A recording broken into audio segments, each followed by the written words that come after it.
Ban period టైంలో కూడా మేము బోట్ల పనులు చేపించుకోవద్దా? పనులు చేయించుకునే బోట్లకి మత్స్యకార భరోసా తీయేస్తారా? ఇది న్యాయమా?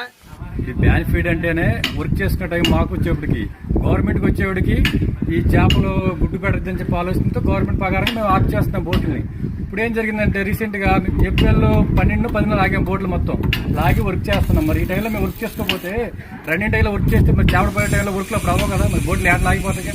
మరి మాకెంత పనిచేసి 8 మంది స్టాఫ్ ఉన్నారు, 8 మంది 10 మంది స్టాఫ్ ఉన్నారు. ఇప్పుడు వాళ్ళకి ఈరోజు మాకు అందరికీ డబ్బులు పడి వాళ్ళు పడకపోతే మేము ఏం సమాధానం చెప్పాలి? ఈరోజు మమ్మల్ని అడుగుతున్న డబ్బులు మేము ఆల్రెడీ కలెక్టర్ గారు లెటర్ ఇచ్చి, ఎంపీ గారు లెటర్ ఇచ్చి జరిగినా కూడా మాకు ఇంతవరకు ఏ న్యాయం జరగలేదు. సీఎం గాని ఎమ్మెల్యే గాని వస్తుంటే వాళ్ళు వెళ్లే రోడ్లను ఎంత భద్రంగా ఉంచుతారు.